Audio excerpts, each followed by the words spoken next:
The motion of no confidence in the president is accordingly negative.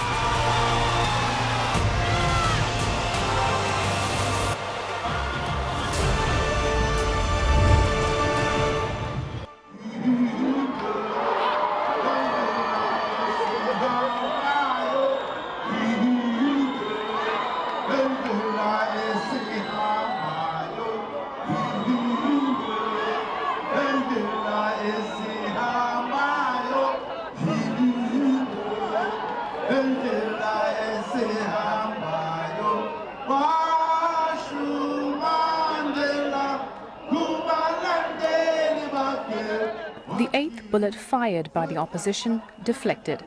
President Jacob Zuma once again swinging to the victory song.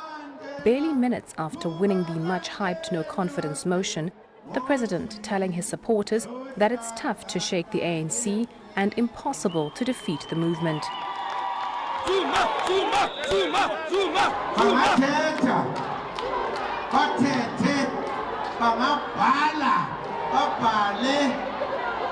analyze in the TV 24 hours. They will never shake the African National Congress. Thank you very much.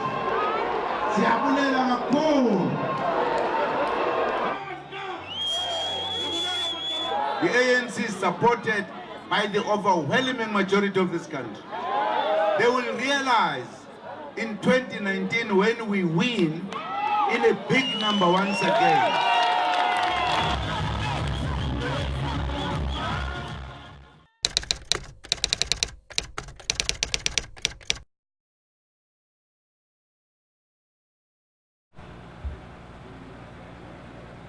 The 8th of August, a balmy winter day in Cape Town, an air of expectation in the air.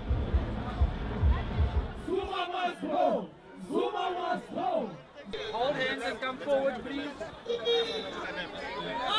The opposition out in all its strength on the streets ahead of the crucial no-confidence vote.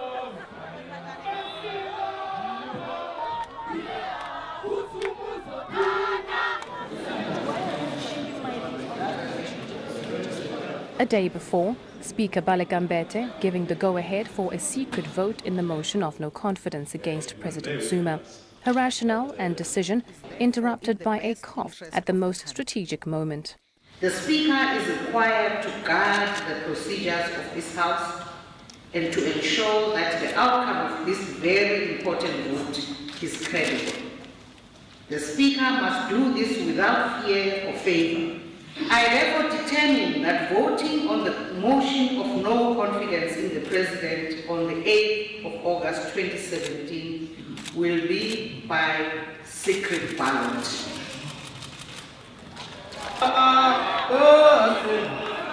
Mbete's decision for a secret vote catching many by surprise, including the opposition. The EFF had already indicated that the party would approach the court for an interdict if Mbete denies a secret vote. The Speaker's decision, however, shut up all naysayers who decided previously and were banking on her playing a partisan role. Parliament is a forum for public consideration of issues. This Parliament is seized with a responsibility to deal with complex issues. The people of South Africa look to Parliament to give direction during challenging times. We must dare not underestimate this privilege and responsibility. It may be possible for certain, With the announcement of a secret ballot in the crucial vote, the opposition camp pinned their hopes high. They actually saw a chance to dislodge President Jacob Zuma and the ANC government from power. Hence the mega marches and mobilizing of public opinions with pro- and anti-Zuma forces out in full force.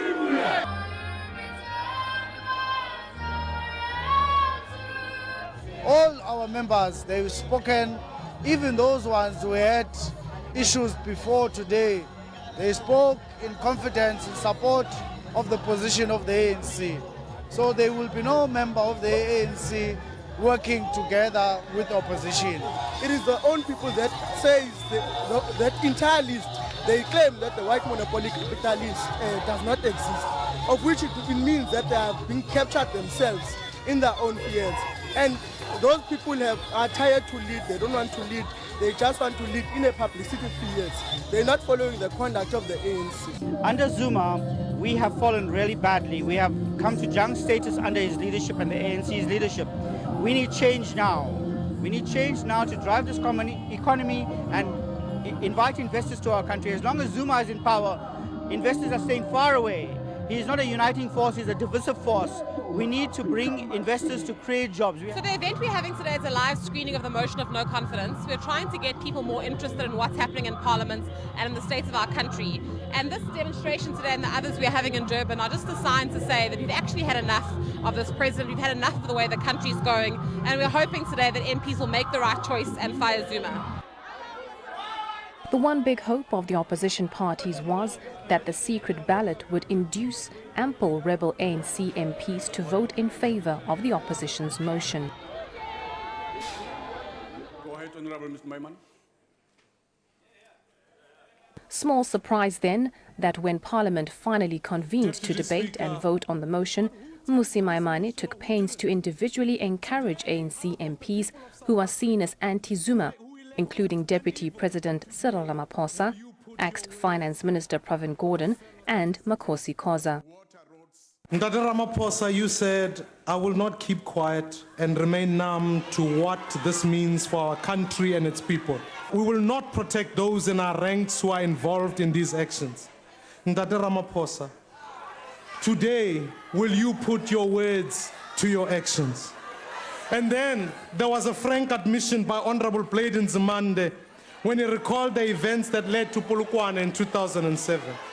In fact, he said, had we known that our revolution and our struggle were going to be handed over to an immigrant Indian family going by the name of Gupta, we would have behaved differently. We are encouraged by the words of former Minister Pravin Gordhan, when he says, I think the president should move aside and let someone take over this country and reset the course, so that we can fulfill the kind of aspirations that Mandela and his generation held for our country. Honorable Gordhan, will you play your part today in resetting the course of history? We're encouraged by the words of Honorable Hanekon when he says most MPs are senior members of the ANC, committed to South Africa and our movement. They'll do what is best for our country. We were moved by the brave words of Honorable Khoza when she told President Zuma, South Africa no longer leads you. Uphold the ANC's constitution, uphold the country's constitution, and step aside. Your vote in this motion, Mamu Khoza, is the honorable and the ultimate service to our people. Honorable members, these statements reflect what many, if not most of you feel.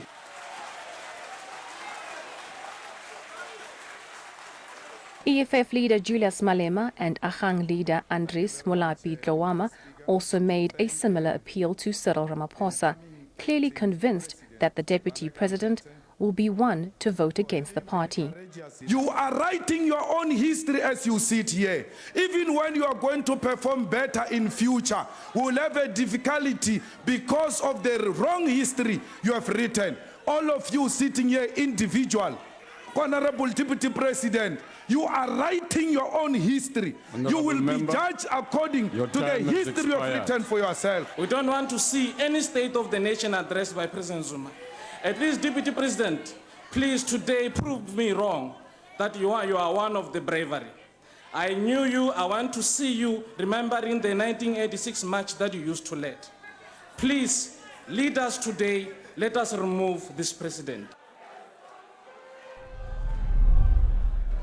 Whether or not Ramaphosa voted against his own party will forever remain a mystery, given the secretive nature of the ballots cast in the motion. But fact is that, in a first, as many as 35 ANC MPs could have voted with the opposition in this 8th attempt to dislodge Jacob Zuma as president. The deep divisions in the party now more exposed than ever.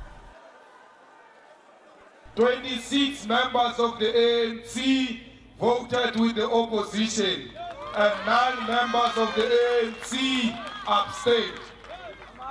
So we are saying to Jacob Zuma, pass up. Because it was clear today that it is possible to remove Jacob Zuma without any problem, without any drop of blood. We salute those brave members of Parliament of the ANC who are saying to them, continue to fight, don't listen to any intimidation. This result is suicidal for the ANC because the masses of our people out there who are already very, very upset with these activities of corruption, especially the Guptas and all of that, they now realize only if they themselves vote for opposition and vote the ANC out. Because now who's protecting Zuma there is this caucus of the ANC that they have voted and put there in big numbers. If this caucus was dominated by numbers of men and women who are honorable, they should have voted this man out. At least 3 ANC members, Pravin Gordhan, Makosi Khoza and Mondli Gungubele, had made their stance publicly clear even before the vote, saying they will vote with their conscience.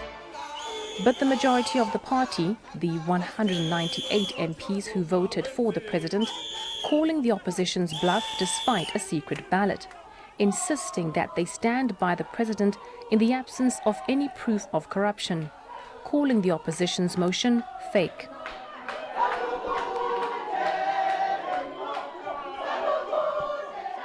A major fallacy that has been raised by the opposition is that the recession was caused by the cabinet reshuffle, and nothing can be further from the truth. That the threat of the recession began to manifest between the last quarter of 2016 and the first quarter of 2017, which predates the cabinet reshuffle. This motion is therefore founded on fake news. As progressive Democrats, allow a fair, open and due process to take place. While as public opinion is critical, which public representatives must appreciate and respect, the court of public opinion must not be allowed to become the benchmark of decision-making. The ANC will not lean to opposition parties, especially yourselves, and remove its president, as we know that these opposition parties are working overnight to dislodge the ANC and extract it from power without following due processes. This is another special coup d'etat. This motion is nothing else but a test of character. The fact that we are being asked to commit ourselves to something which is opposition, which opposition parties don't apply themselves to in their own leadership, is common cause. Defence Minister Nosiviwe Mapisa-Nqakula taking the bull by the horns, questioning the opposition's call to ANC MPs to vote with their conscience, saying their conscience should tell them to vote for their own party and president. My conscience tells me we all need to respect the voters that brought us here. The only way the ANC can lose power is by way of a negative vote at the next general election. We cannot use means other than the people's votes to try and topple the ANC. We should not use other tactics to get rid of a governing party. That would be akin to a coup. In the final analysis, many others seem to have joined that stance, despite ANC warning them of the consequences. Many in the party structures, analysts and experts weighing in on the rebellion, suggesting that ANC must act. The people from the African National Congress who voted in favor of this motion acted outside the discipline and outside the instructions of the African National Congress. I believe that these members who've done so have done so because they have been captured by white monopoly capital, that they do not care for the democratic mandate that the African National Congress has. And I believe that they now have to do the honorable thing and resign immediately. If they do not resign, the necessary disciplinary action will have to be taken. Their act is an act of ill discipline. For them to vote against their own party, it's like allowing enemies to destroy your own home. Where are you going to stay? Therefore, it's an ill discipline of the highest form. Therefore, the ANC must then go back and find a way. If they do not do the honorable thing, as they expect the President Zuma to do the honorable thing and resign from parliament because they are not agreeing with what the ANC is doing or the direction that the ANC is taking. Fact is that a 3-line whip couldn't stop nearly 35 ANC lawmakers from going their own way. The secret vote and its results putting the ANC's claim about unity to the sword. President Jacob Zuma even hinting at the possibility of money exchanging hands. They spend a lot of money, and I'm happy those who took the money, forget about them. If they give you money, take it, pay for the schools, and vote right. That is the principle. If it is indeed true, as it is alleged, that there is over 2 billion which was already paid to individuals within the party, and the alliance and the structures that are in support and who are MPs were paid over 2 billion in order to vote against, it means one party of that group went against the promises they made to their own handlers and did not fulfill on the mandate of what they were paid for. The second aspect is there was another element of those individuals who carried out in terms of what they were paid for. Before the vote, Party Secretary General Gwede Mantashe warning the MPs that they are not free agents and that they are in the parliament at the pleasure of the party. We're not a party of free agents. Because if we are a party of free agents, then we have no party. We can as well dissolve it. Because a collection of free agents who come together from time to time. We don't have an ANC of free agents. We are members of the ANC. We execute the mandate of the ANC. There is no two ways about it. But soon after the vote, Chief Whip Jackson Mthembu's suggestion that no action may be taken against the rebels, sparking a wave of angry responses. Some suggesting that the defectors' actions in the motion of no confidence cannot go unpunished. There must be consequences. You see, the Secretary General over the past few weeks has made a call to us as KZN, and a similar call also he made to the Gauteng province about how we should be acting on members of the ANC from our respective provinces who are deployed to the National Assembly, who have gone wayward in terms of undermining the organization and the centrality of the ANC. Now, we believe that the National Executive Committee has a responsibility to assert its authority. This is a moment where the center must hold. The leadership must ensure that those who are undermining the ANC and working with our own opponents and using our own platform as the ANC to circumvent the revolution face the consequences. It is not the decision of Comrade Jackson Mthembu as the chief whip of the ANC in that parliament.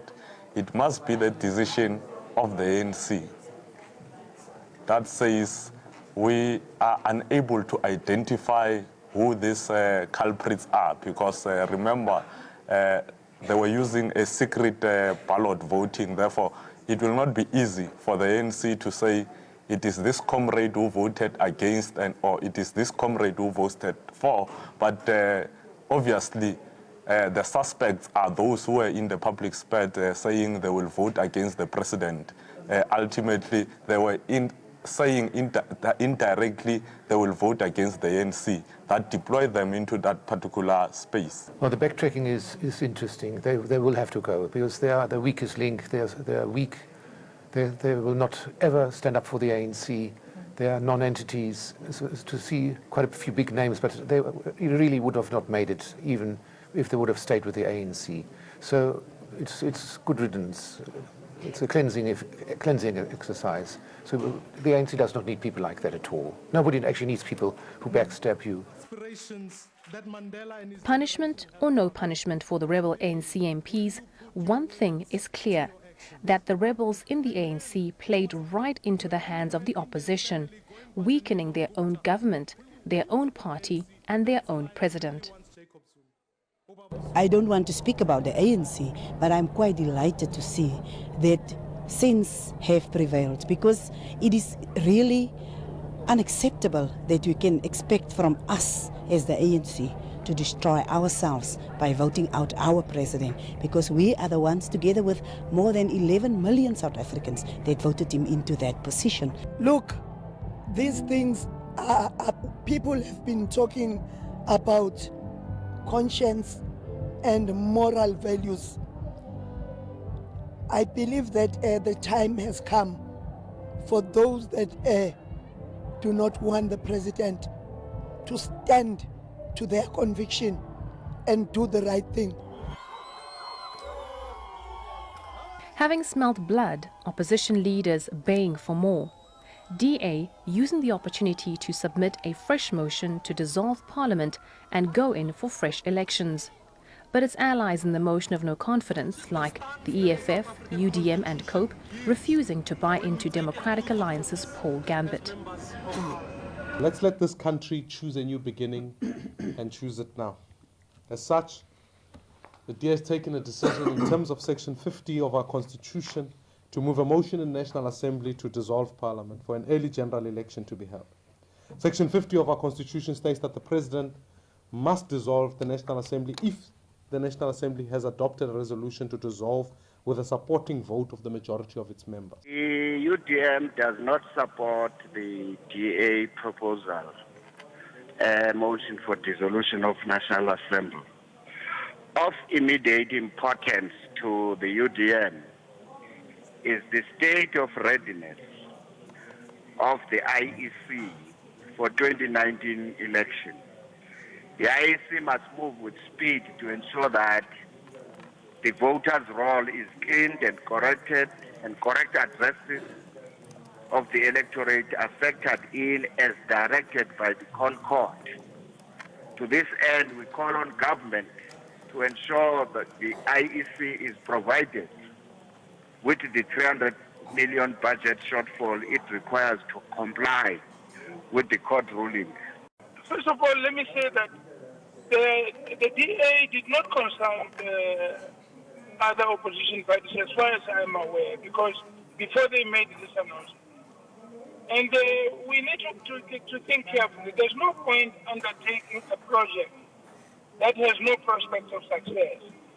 We can only succeed with a motion like that if we can have the support of a significant number of people in the African National Congress. Otherwise, it's a futile exercise. And but we have asked them to call a meeting, or we shall call a meeting, at which we can reflect on this as a collective of opposition parties. We have to have some good reason to believe that if we call for anything like that, it has prospect of success. Just to call again and again for motions of no confidence, which create drama and no result, is not useful. The ANC too, slamming DA's utter disregard for South Africa's democratic fabric in trying to once again oust a democratically elected government. This latest ploy of theirs to bring a motion to Parliament for the dissolution of Parliament proves our case that the DA is not interested in solving the political challenges of this country. They have no regard for the electorate. They have no regard for 62% of South Africans who voted for the ANC to govern this country for 5 years up until 2019. They are trying everything in the books. They are trying everything to gain power outside of elections, and this motion is going to be defeated, just as we've defeated all these previous other motions. What they are trying to do is to declare or to render Parliament dysfunctional. It is not to say Parliament is not dysfunctional.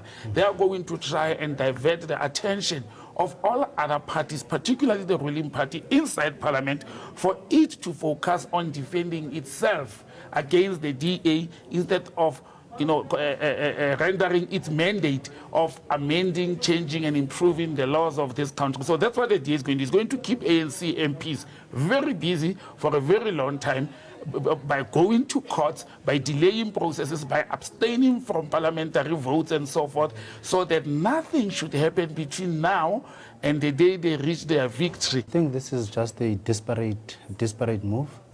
And remember, in disparate times, you'd expect someone to take disparate measures. So it's allowed in the Constitution. They have that constitutional obligation. It's there. Remember, our Constitution is too broad. It allows a lot of things. And the other avenue that the DA is exploring is that then they want to move to go and push a motion to dissolve the National Assembly. And that will then mean then the president will have to give 90 days of election. And the DA is doing this deliberately because they have gained support from other members of the ANC. Zuma's latest victory proves that he's a political survivor. But the rebellion via secret vote has exposed the weaknesses in the ANC armour. Despite a clamour to name, shame and punish the rebels, that task may be tough. For one, the ballot was secret. Secondly, disciplining rebels may be seen as persecution given the divisions within the ANC. The dissent within the ANC against Jacob Zuma is not strong enough for him to go, and we have evidence of that. The vote of no confidence failed. The party now needs to refocus and re-strategize and say, what do we do now to remedy the dissent? I think now it's very easy to go to people like Dr. Makosi Khoza and say, okay, look, you lost. But what do you think, anything short of removing Jacob Zuma, which you lost on, should we do to strengthen the party? And I think she'll be more welcoming in such a conversation, right? But with challenges comes opportunity. An opportunity which must be seized with open arms by President Zuma and his team. With the fractures exposed, it's time for the ANC leadership to regroup and re-strategize, unite the party and focus on deliverables of the party and government. It's fractures that plays itself out again. We must be honest with this. Those that might not have voted for him were expecting a particular outcome. I think that's why it's important for the ANC and NEC to sit down, strategize, ensure that they resolve this matter. If they don't resolve this matter will never be resolved until people are frank and open to say, we have done this thing and we feel that we have done it because of the following reasons. Can we sit down and talk about it?